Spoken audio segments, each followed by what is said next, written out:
오늘 오후에 설교할 성경 본문은 마태복음 22장입니다. 마태복음 22장입니다. 마태복음 22장 34절에서 40절까지 말씀.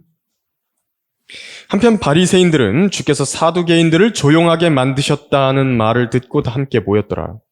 그들 가운데 한 율법사가 주를 시험하고자 주께 질문하여 말씀드리기를 선생님, 율법 중에서 어느 계명이 크니까? 라고 하니 예수께서 그에게 말씀하시기를 너는 네 마음을 다하고 혼을 다하고 생각을 다하여 주 너희 하나님을 사랑하라. 이것이 첫째며 큰 계명이니라. 둘째는 이와 같으니 네 이웃을 네 자신과 같이 사랑하라. 모든 율법과 선지서들이 이 두 계명에 달려있느니라고 하시더라. 잠시 말씀 위해서 기도하겠습니다. 하나님 아버지, 최상의 예배 환경을 조성시켜 주시고 성도들과 아름다운 성령의 교제 가운데 머무르게 하시고 또 교제하게 하셨다가 이렇게 오후 예배 다시 한번 모였습니다. 저희가 주님의 말씀을 이 시간 들을 것인데 저희 안에 충만하게 역사하여 주셔서 율법의 완성이 어떤 것인지 그 사랑이라고 하는 그 계명에 대해서 저희가 오해하지 않고 정확한 사랑의 정의를 알고 그렇게 주님의 계명을 실천해 나갈 수 있도록 도와주십시오. 감사를 드립니다. 우리 주 예수 그리스도의 이름으로 기도드렸습니다. 아멘.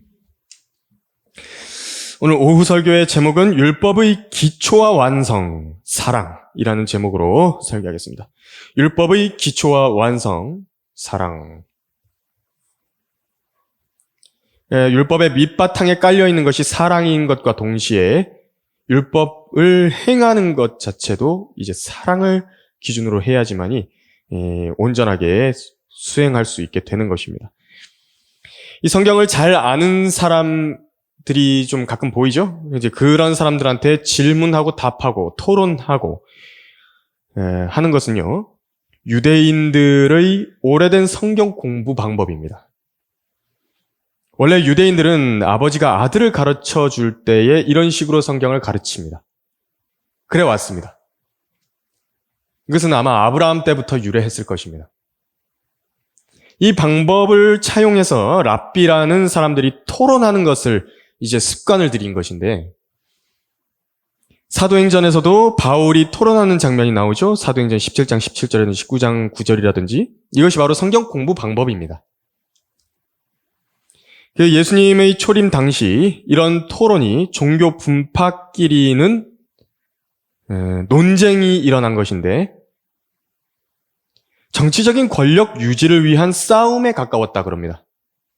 이 논쟁이라고 하는 것이요. 누가 더 권위 있는 해석자냐? 이 문제가요. 종교, 사회 모든 부분에 있어서의 그 판단에 그 정치적인 권력에까지에 이르는 직접적인 영향을 끼치는 문제였습니다. 이 논쟁이라고 하는 게요. 토론이라고 하는 게 공개적인 토론이 있죠. 논쟁이 있죠. 유대 사회는 특히요 로마 시대의 그 정통성과 또 지도력의 경쟁이 있어야 했기 때문에 치열하게 거기에 내몰렸습니다. 그 로마나 그리스 사회 같은 경우에는 힘이 강한 자가 선입니다. 무조건 이겨야 됩니다. 수단과 방법을 가려서는 안 됩니다.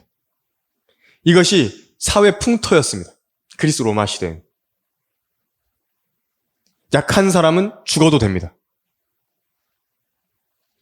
그래서 바리새인들과 사두개인들이 이렇게 대립을 하는 것인데 단순한 성경 논쟁에서 그친 것이 아니라 이것은 산헤드린 곧 일종의 유대인 의회라고 하는 그것을 장악하기 위한 실권 싸움이었습니다. 성경 지식을 가지고 싸우는데 그것이요 정치적인 영향력을 가지고 오게끔 해주는 것까지 가는 겁니다. 그래서 논쟁에서 밀리면요 실권도 잃어버립니다. 백성의 지지를 얻으려면 공개된 논쟁에서 반드시 이겨야만 됩니다. 지면 민심을 잃게 되는 것입니다. 민심과 인기를 잃어버리는 것입니다. 예수님을 반드시 그들의 논쟁으로요 무릎 꿇려야 됩니다. 이 사람들. 그래서 예수님께서 초림 당시에 마태복음 12장의 안식일 논쟁에서부터 겟세마네 그 전까지요, 최후의 만찬 그 전까지 계속 논쟁으로 일관하십니다. 지금도 계속 22장 보고 있는데 이 부분이 아직 화요일입니다. 아직 화요일입니다. 화요일. 그런데 예수님께서는 단 한 번의 논쟁에서도 패하신 적이 없는데요. 이 말이 무슨 뜻이냐면 산헤드린 전체가 그분 앞에 엎드려져가지고 그분의 고견을 들어야 된다라는 말입니다. 모세의 자리에 그분을 앉혀드려야 마땅하다라는 것을 보여주고 있는 것입니다. 하지만 그들은 예수님을 이길 수 없는 것을 알고서 말도 안 되는 불법적인 방법으로 무력과 폭력을 동원해서 의인을 죽인 것입니다. 오늘 본문은 바리새인들과 사두개인 간의 아주 오랜 논쟁과 싸움 끝에 바리새인들이 결코 굴복시킬 수 없었던 사두개인들을요, 예수님께서 어떻게 하셨습니까? 하나님의 말씀의 권위와 권능으로 이 논쟁에서 참패시키신 것입니다. 그래서 그 예수님의 그 놀라운 말씀을 옆에서 듣고 있던 바리새인들과 한패였던 한 율법사가 그 말을 듣고 너무 놀라서 이렇게 말을 한 것입니다. 오늘 본문과 같은 질문을 던진 것입니다. 자기들이 하지 못했던 일인데 어떻게 성경을 제대로 알고 계신 그 나사렛의 목수라는 그 한 분이요, 이 사람들을 평정하고 계신 것인가? 이것은 정말 놀랍고 경이로운 일이었던 것입니다. 그래서 이 율법사가 이제 시험하려는 의도를 가지고서 계명에 관해서 물어봤습니다. 예수님 참으로 위대하신 분이십니다. 감히 어느 누가 하나님이 틀리셨다고, 하나님과 한번 따져보겠다고 했던 그런 사람들이요, 도대체 누가 의롭게 될 사람이 있을 것인가? 한 사람도 없습니다. 성경은 하나님께서요, 사람들로부터 심판을 받으실 것이라고, 판단을 받으실 것이라고 말씀을 하셨는데 그 날에 성경을 통해서 의롭게 되실 것이라고 로마서 3장 4절에서 말씀하셨습니다. 이는 주께서 주의 말씀에 의롭다함을 얻으시고 판단받으실 때에 이기려 하심이라 하고 말씀하셨습니다.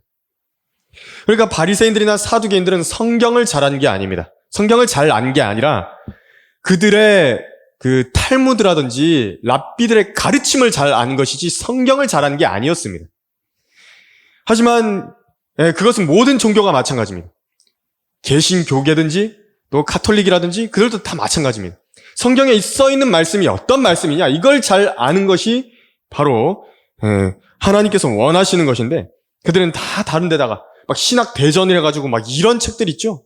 막 두께가 막 엄청 두껍고 한 그런 책들, 그런 책들에만 골몰해 가지고 있는 것입니다.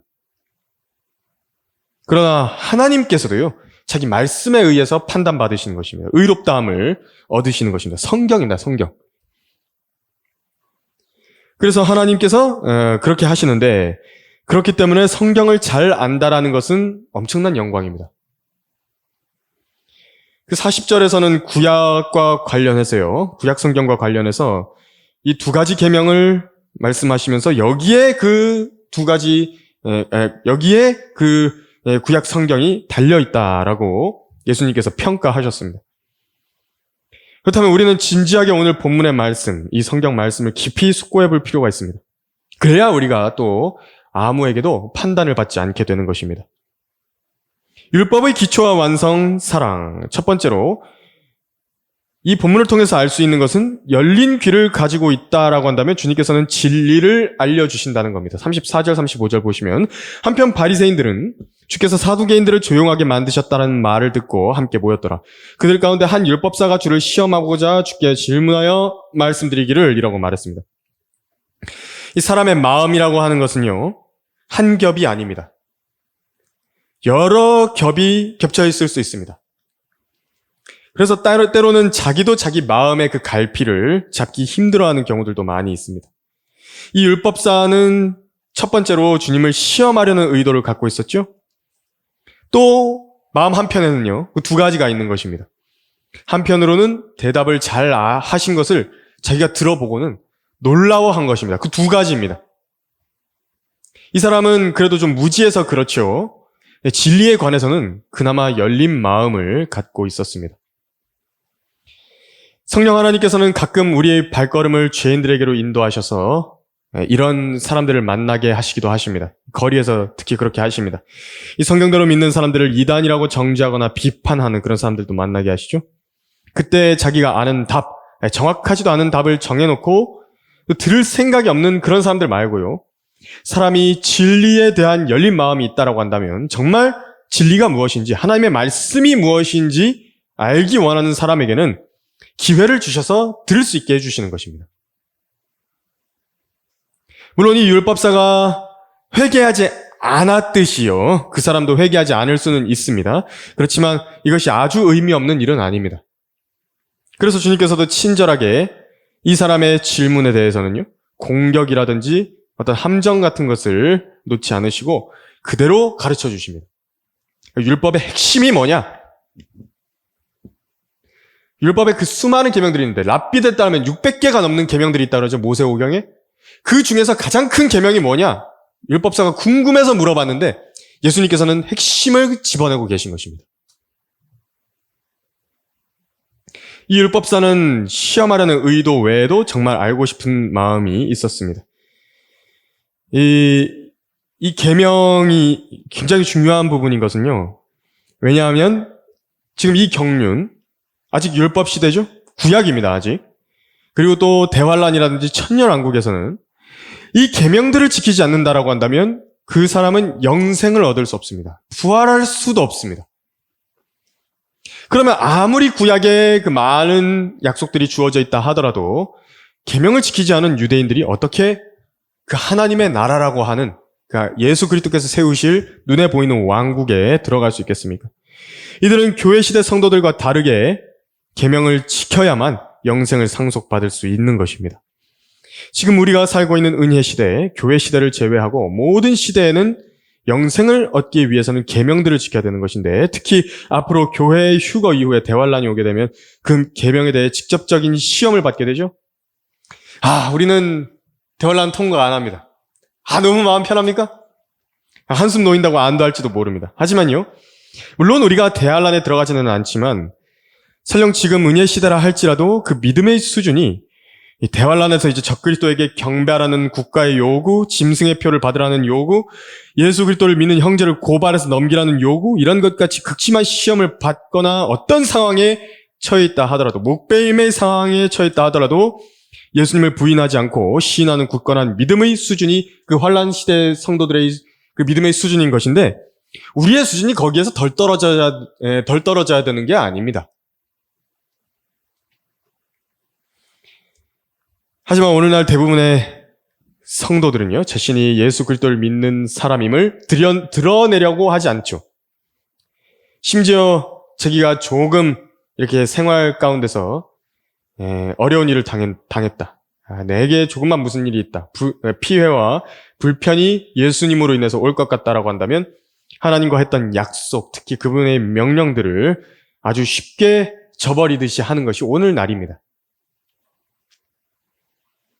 그런데 하나님께서 얼마나 참 인격적인 분이신지 한번 생각해 보십시오. 그분은 우리가 무언가 잘못했다라고 해서 죄를 지었다고 해서 막 그 즉시로 철퇴를 가지고 와가지고요, 막 휘두르고 그렇게 하지 않으십니다.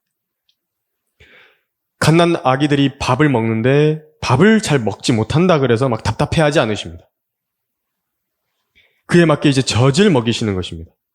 또 조금 이제 성장하면 성장한 대로 또 먹이시고요. 수준에 맞춰서, 각 사람의 수준에 맞춰서 해주십니다. 이게 무시하지 않으시는 것입니다, 하나님께서. 또 어떤 하나님의 자녀의 생활을 살피시면서 이것은 꼭 필요한 것인데, 이 사람이 아직 이 영적인 수준이라든지 정신적인 어떤 연령이라든지 이런 부분들이 좀 보통 사람들보다 낮다. 그렇게 했을 때는요, 그래서 이제 그게 필요한 줄조차도 모릅니다. 그렇죠? 그런 사람들 있지 않습니까?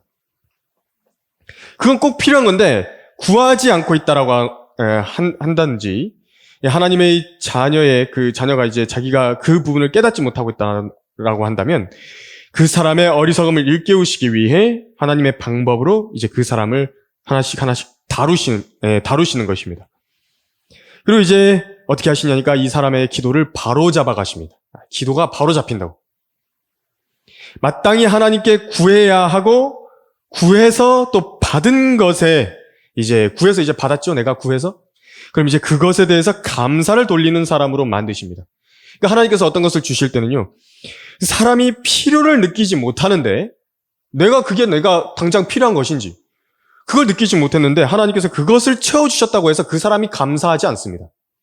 그럼 뭘 알려줘야 되냐니까, 넌 그게 필요한 사람이야. 그것을 정확하게 알게 해주셔야 되는 것입니다. 이게 성장입니다. 성장을 제대로 한 사람은 하나님께서 마땅히 구해야 하는 그 부분들에 대해서 기도하는 사람이 되는 것입니다. 그럼 정말로 내가 진작에 기도했던 그 부분이 이제 하나님께로부터, 하나님의 그 손길로부터 채워지죠? 그럼 그것으로 인해 무한한 감사를 하나님께 드리는 것입니다. 이걸 주셔서 감사합니다. 근데 예전엔 그걸 몰랐거든요. 그게 필요한지를 몰랐던 겁니다. 그 감사가 넘치는 것이 뭐냐니까 풍성한 생입니다. 풍성한 삶인 것입니다. 그러니까 필요를 하나님께서 알게 해주셔야 됩니다. 뭐가 나한테 필요한 것인가? 내게 부족한 것이 어떤 것인가? 내가 무엇을 하나님께로부터 구해야 하는 것인가? 그래서 지금 읽었던 본문에 나오는 율법사는 하나님을 시험했습니다. 주님을 시험했죠. 그나마 마음속에 있는 하나님의 말씀을 이제 실행하고자 하는 의지가 있었기 때문에 사실 하나님을 시험하면 그건 죽어야 될 죄지만요. 매우 자상하게 말씀을 해주셨습니다. 우리는 때로 하나님의 인내를 시험하고요. 하나님의 인내를 시험한다. 또 그분의 능력을 시험할 때도 있습니다. 또 하나님의 뜻을 시험할 때도 있는 것입니다. 하지만 그렇게 해서는 안 됩니다. 하나님께서 이것을요, 해주시더라도 아주 불쾌하게 여기십니다. 여러분도 누군가에게 시험 당해보면 기분 안 좋지 않습니까? 얼마나 기분이 안 좋습니까? 특히 아이들이요, 부모한테 이럽니다. 간을 보는 거예요. 부모의 간을 봅니다. 이 정도 하면 싫어하시나? 이 정도 하면 내가 혼나나? 부모는 참아주고 있는 것인데, 근데 그것을 계속 간을 보면서 부모한테 하는 것입니다. 그렇게. 그러면 부모 입장에서는 이놈 봐라 하는 생각이 드는 것입니다. 그래서 죄를 그렇게 반복적으로 짓게 되는 것도 우리가 하나님을 시험하는 것의 일종인 것입니다. 그래서 율법의 기초와 완성, 사랑이라는 주제 두 번째는요, 질서를 아는 것이 얼마나 중요한 것인지를 우리가 여기서 알 수 있죠. 36절에 그랬습니다. 선생님, 율법 중에서 어느 계명이 크니까? 라고 하니. 세상에는 큰 일이 있고 작은 일이 있습니다. 중요한 일이 있고요, 덜 중요한 일이 있습니다. 급한 일이 있는가 하면 급하지 않은 일이 있습니다. 순서라는 게 있는 것입니다. 청소도 마찬가지죠. 아주 쉬운 청소를 할지라도 순서가 있습니다. 우리가 몸에 익어서 사실은 그런 부분들에 신경 안 쓰고 바로바로 그렇게 청소를 하는 것이지만, 잘 생각해보면 거기에도 다 순서가 있습니다. 물걸레나 대걸레질을 하기 전에는 먼저 큰 쓰레기들을 주워야 됩니다. 그리고 먼지나 바닥에 떨어진 덩어리진 그런 쓰레기들을 쓸어내거나 청소기로 먼저 밀어야 되죠. 그리고 그 후에 대걸레를 대는 것입니다. 물걸레를 대는 것이고, 그렇지 않고 먼저 물걸레를 대면 어떻게 되냐니까 나중에 물이 말라버리면서 쓰레기들이 바닥에 다 들러붙어버리는 것입니다. 더 지저분해집니다. 어떤 음식을 조리를 한다. 요리를 할 때도 마찬가지입니다. 먼저 손질을 먼저 해야겠죠? 재료들을 손질하는 겁니다. 그리고 향을 먼저 내야 되기 때문에 기름으로 볶을 것들을 먼저 볶을 것입니다. 그리고 안 익는 재료들을 먼저 열을 가해서 이렇게 익힐 것입니다. 그리고 숨이 쉽게 죽는 재료들은 마지막에 넣고 이제 향과 맛을 살리는 것입니다. 이게 순서가 뒤바뀌면 어떻게 되는 것입니까? 음식이 하기는 했는데 맛이 없어지는 것이죠. 이 노하우를 가진 사람이 지혜가 있다라는 말은 바로 이것입니다. 순서를 아는 것입니다. 농사를 지어본 사람들이 농사에 대한 지혜가 있죠. 작기 계획이라는 걸 세우는데 언제 파종을 하고, 씨를 뿌리는 걸 말합니다. 언제 가지치기를 하고, 언제 비료를 주고, 언제 방제와 방역을 하고, 수확은 언제 하고, 그리고 다 수확이 끝난 다음에 정리를 해서 다음 해를 어떻게 준비할 것인가. 계절에 따라서 대응할 것들이나 이런 것들을 치밀하게 농장 운영 계획을 세우는 것입니다.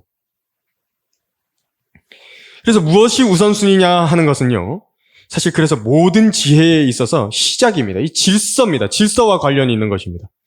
하나님을 두려워하는 것이 지혜의 시작이라는 말씀은 이 점과도 연관을 지어볼 수 있습니다.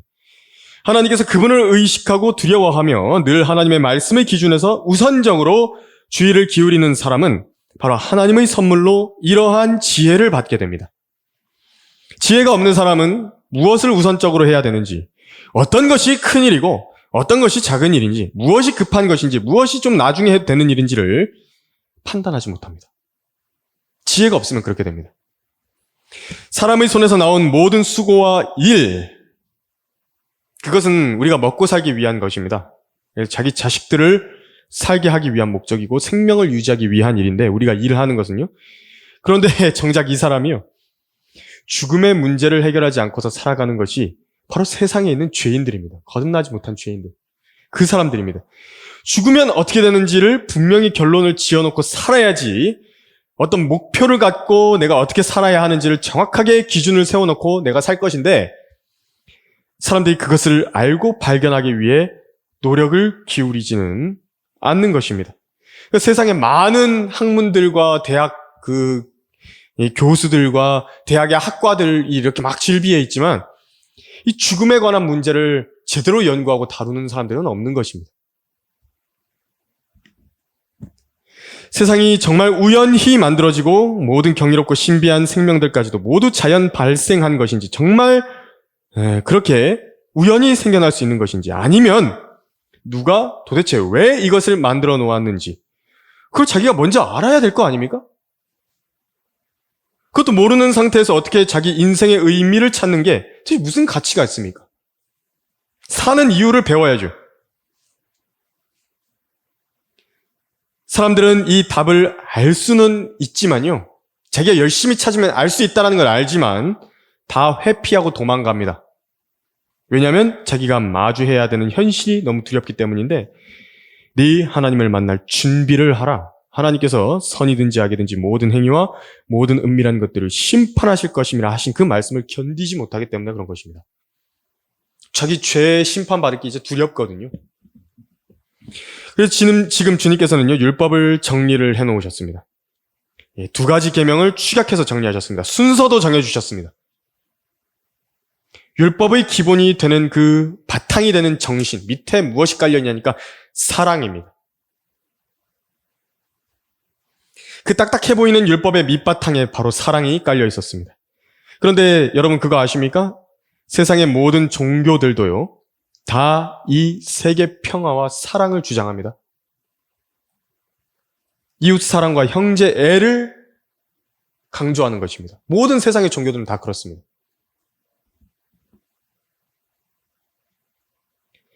마귀의 작품은 이렇게 하나님의 것을 흉내내는 것을 아주 잘하는 것입니다. 저도 이 이스라엘 땅에 저희가 직접 가볼 수 없으니까 저도 이스라엘 한번 땅을 계속 보고 싶어가지고 유대인들을 만나서 사람들이 이렇게 인터뷰하는 거를 가끔 이렇게 보거든요.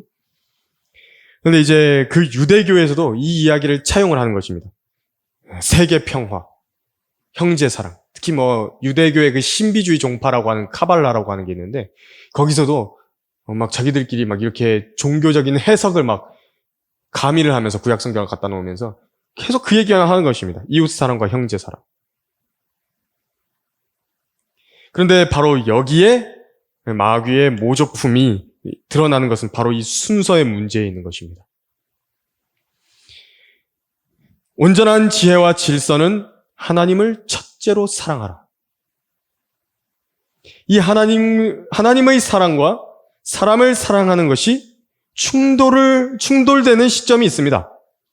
그때에 하나님을 사랑하는 것을 선택해야 올바른 사랑의 질서이고 계명을 지키는 것입니다. 이게 무슨 말이냐니까 충돌이 될 때가 어떤 때냐니까 하나님께서 미워하시는 죄가 있습니다. 도둑질이라든지 간음이라든지 음행이라든지 살인이라든지 동성연애 등등등 여러 가지 죄들이 있죠.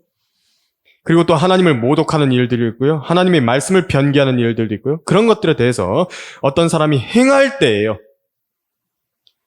그 사람이 사랑의 대상이 아니라는 겁니다. 그를 품어주지 말라는 겁니다. 예수 그리스도를 거절하고 하나님의 진노 아래 있는 사람을요, 형제라 부르지 말라는 것입니다. 이런 사랑의 올바른 기준이 세워지지 않은 상태에서 사랑의 범위가 제대로 정의 내려지지 않은 상태에서는요, 그냥 사람들의 기분만 좋게 해가지고요, 그들을 품으려고 하는 것인데 그건 사랑이 아닙니다. 하나님의 계명을 저버리는 것입니다. 세상의 모든 종교는 하나님을 첫째로 사랑하는 것을 견디지 못합니다. 그래서 이것만 빼고 둘째 계명만 지키라, 그렇게 하는 것입니다. 왜 그렇게 하는 것인가? 결국 어떤 모종의 이익 때문에 그렇습니다. 이득 때문에 그렇다고. 그런 죄인들을 아부함으로 유형적이든 무형적이든 자기가 보호받기 위한 이기적인 동기가 있는 것입니다. 자기 이미지가 있죠. 존경이 있다고. 그리고 내 잠재 고객이라고.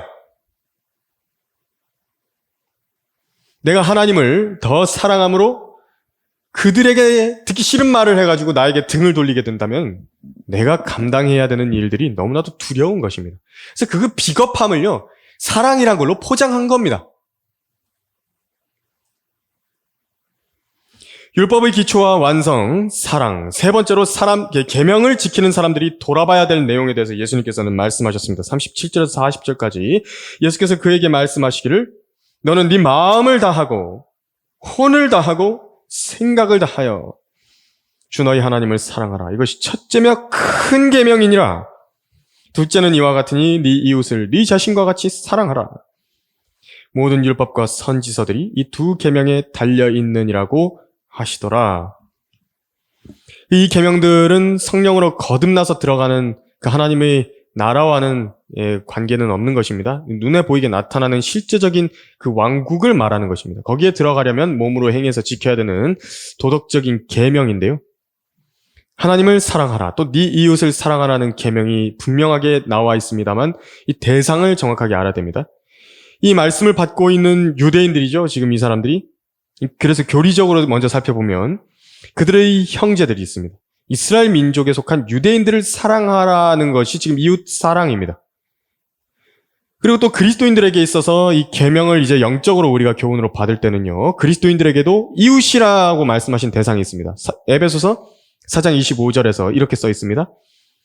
그러므로 거짓을 버리고 각자 자기의 이웃과 더불어 진리를 말하라.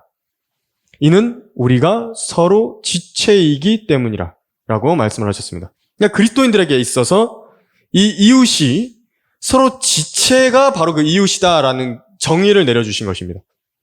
그 대상을 이제 말씀을 해주신 것인데, 이 지체가 되기 위해선 성령 침례를 받아야 되죠. 그래서 그리스도인 몸 안으로 들어와야지 그분의 지체가 되는 것입니다. 그래서 성경에서 우리에게 물리적으로 가깝게 지내는 사람을 지체라, 이웃이라 부르는 것이 아닙니다. 그 관점에서 지금 이 계명들을 잘 숙고를 해봐야 됩니다. 하나님을 첫째로 사랑할 때에 구약의 계명으로부터 단서가 달려있죠. 여기에 써있는 대로입니다. 네 마음을 다하고 혼을 다하고 생각을 다하여. 이 마가복음에는 힘을 다하여도 추가가 되어 있습니다. 여러분들은 무언가를 이렇게 사랑해 본 적이 있으십니까? 모든 것을 다 잊어버릴 정도로 거기에 완전히 푹 빠져서 온 마음을 다하는 그런 사랑 말입니다. 이것이 이제 하나님께서 바로 나로부터 받기 원하시는 사랑입니다. 이게 소망이가요? 요즘에 이 어린이집에서 그런다 그래요? 자기보다 1살 어린 동생이 그 원에 자기 반으로 들어왔는데 자기 담임 선생님이 다른 아이들을 챙겨주고 놀아주고 이제 안아주고 그러면요. 왜 나는 안 안아줘? 그러면서 질투를 한답니다. 제 엄마 아빠한테도 그렇게 하는데 이 선생님한테도 이제 자기한테 애착을 달라고 그렇게 질투를 하는 겁니다. 하나님께서는요, 질투하시는 분이십니다. 질투가 심하십니다. 하나님께서도. 그래서 하나님 그분이 받아야 될 경배가 있으시죠. 그리고 또 믿음이 있고 또 사랑이 있으신 것입니다. 그분이 받으셔야 되는 게 있다고. 그런데 자기 성도들이요, 다른 데다가 그것을 하나님은 제쳐놓고 딴 데다가 그걸 쏟고 있으면은 분노하시는 것입니다. 하나님께서는 그 자신이 여러분의 모든 사랑에 있어서 첫째가 되시기를 원하시는 것인데 왜 그러냐니까 그 하나님께서도 바로 나를 그렇게 사랑하시기 때문에 그런 것입니다. 자기 살아가는 아들을 내어주실 만큼 사랑하시는 것입니다. 내가 죄들을 많이 지었는데요. 나는 하나님께 그렇게 나타내 보일 것이 많이 없는데요. 그래도요. 그래도 하나님의 사랑이 변하지 않는 것입니다. 우리 마음은 우리가 변하기 때문에 하나님도 그러실 것이라고 생각하지만 하나님께서는 그런 분이 아니십니다.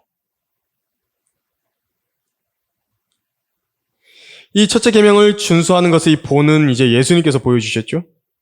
예수님께서 지상에 계시는 동안에 하나님 아버지를 얼마나 사랑하셨는가. 바로 이렇게 사랑하신 것입니다. 마음을 다하고 혼을 다하고 생각을 다하여 사랑하신 것입니다. 어린 시절에는 요셉과 주의 모친을 잃어버릴 정도로요. 성전에 앉아 성경을 가지고 토론을 하고 계셨습니다. 그러니까 하나님을 사랑한다라는 그 추상적인 개념을요.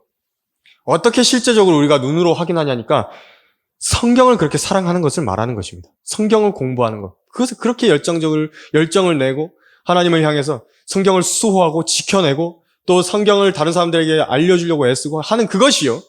바로 하나님께서 보시기에 실제적으로 나타내 보여지는 행위입니다. 또 하나님 아버지와 늘 밀착해서 계셨죠? 예수님께서는 어떤 분이셨냐니까 하나님의 성전이 모독을 당하고 더럽혀져 있는 것을 보시니까 참지 않으셨습니다.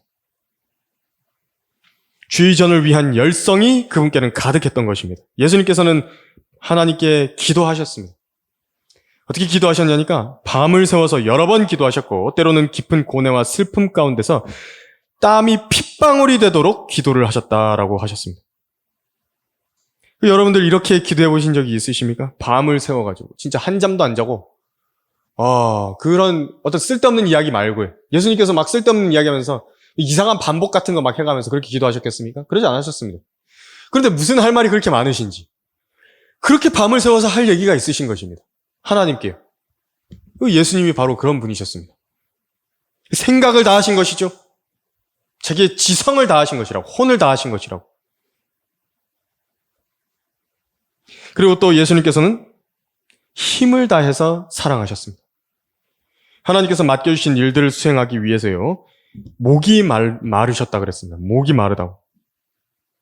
그리고 또 그 연약한 육신에 또 너무나도 고단하셔서 앉아서 쉬셔야 하기도 했고요. 출렁이는 배에서 그 잠이 오기도 힘든 그런 곳에서 베개를 베고 쪽잠을 주무시기도 하신 분이십니다. 이게 바로 하나님을 첫째로 사랑하신 분의 그 본입니다. 둘째 계명에 대해서 잠시 살펴보면요. 왜 간음을 하죠? 왜 도둑질을 합니까? 왜 살인을 하고 탐심을 품고 도둑질을 하고 거짓말을 하는 것인가? 기본적으로 사랑의 결여 때문에 그런 것입니다. 이것이 드러나서 그 행동을 일일이 심판하기 위해 글로 써서 이제 우리가 간음을 하지 말라, 도둑질을 하지 말라 이런 것을 명문화한 것이죠. 사실 그 마음에 형제를 사랑한다라고 한다면 이러한 법은 필요가 없습니다. 사랑은 그렇기 때문에 율법의 완성입니다. 왜 성도들의 실제적인 신앙생활이 삐걱거리는가에 대한 해답은 자신의 모든 관심이요. 나한테 집중되어 있기 때문에 삐걱거리는 것입니다. 성경에서 마지막 날들의 특징을 뭐라고 말씀하셨냐니까 자기를 사랑한다. 첫 번째로 말씀하신 부분입니다. 그것을 결론을 지으셨는데 그렇게 자기를 사랑하는 것처럼 다른 사람들에게 마음을 돌려서 사랑을 행하게 되는 그때에 이제 드디어 빛 가운데 거하게 됩니다. 성경대로 믿고 실행하는 침례교회에서요. 누가 실족하게 되는 것인가? 누가 쫓겨나가게 되는 것인가? 누가 하나님께로부터 버림을 당하게 되는 것인가? 누군가가 나한테 위선을 보여줘서 내가 실족한 것입니다. 라고 그렇게 변명할지 모릅니다. 저 사람이 나한테 그런 말을 해서 내가 실족했습니다. 그렇게 변명할지 모릅니다. 하지만요. 성경은 이렇게 말씀합니다. 그 당사자가요. 요한일서 2장 10절인데요. 자기 형제를 사랑하는 자는 빛 가운데 거하며 자기 안에 실족할 계기가 없으나 라고 말씀하신 것입니다. 이것이 바로 둘째 계명의 유익입니다.